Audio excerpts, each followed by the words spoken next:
Hi everyone, I'm Kimberly and this is Good Hart Life. So you're wondering what is Good Hart Life?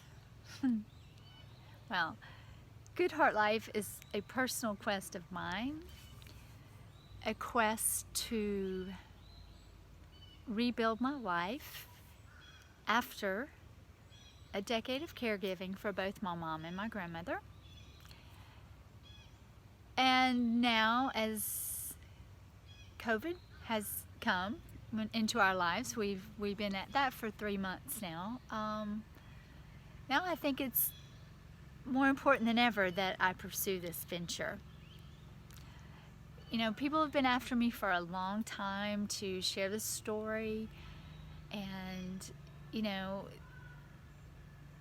there have been many challenges along the way, and you know, I continue to kind of put it on the back burner, and you know, because basically the story is kind of built around a lot of pain, loss, suffering, disappointment, sadness, but then the ultimate rebounding and rebuilding of my life.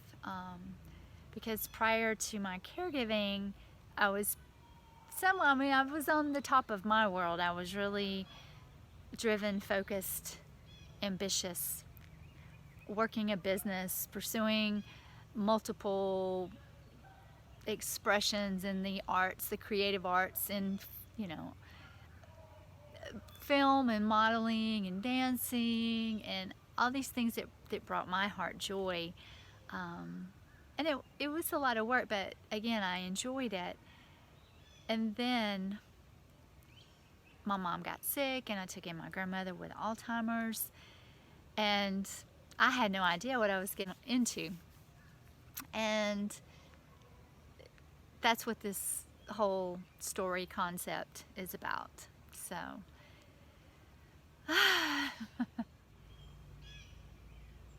you know, when your life is flipped over upside down, it has a way of making you question everything. And I feel like a lot of people are experiencing that now with the COVID, that's the pandemic that's in our life. And it's crazy for me because I've already been through that type of experience on some level, because my mom had lots of issues and she was in and out of hospitals, and she would contract these different types of infections in the hospital, to where we would, and I'm an only child, so myself and my husband, we would have to garb up to go in and see her and put on all the mask and the gloves. And I was borderline germophobic when that happened. And you know, after 2 years of in and out of hospitals and facilities with my mom going through that, I became full-on germophobic. And you know, so I had already established the ritual of washing my hands and taking off my shoes before I enter my house, and you know, cleaning everything and not touching anything in public, and just on and on and on it went. But you know, over time I was able to work myself through that and just, you know, be rational about it. And I still wash my hands all the time, which turns out is a very good thing. But you know, I know it just puts me in a very strange position now, because I thought I was just about to regroup and rebuild, and now everything has changed outside in the whole entire world. It's not just my private world anymore.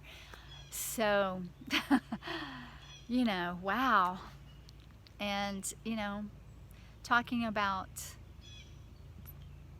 the decade of caregiving and loss and rebuilding will maybe help someone else, and as we move forward through this new phase in our life, I know it's going to help me to have a focus that feels like it's purposeful, have a meaning, because when I was taking care of my mom and my grandmother, that was my meaning. And, I put everything else aside. I closed my business. I, over time, just let all of my professional, creative pursuits, which, I was really on a trajectory to success in so many different areas, and it didn't matter when they needed me. I just put it all aside and became their caregivers. And now they're gone, both of them, and I'm just rebuilding. And so, the Good Hart Life, my grandmother always said, you had a good heart, and my name is Hart. So, so that's where the Good Hart Life comes from. And again, I believe that the good life is obviously love and joy and peace of mind and wellness, well-being, and kindness and generosity of spirit, and just enjoying and making the most out of our lives. And I've long had this concept of live a life.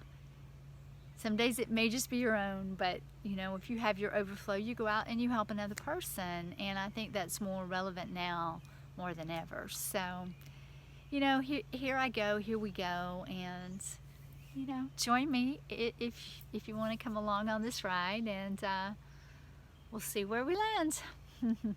Okay, until next time.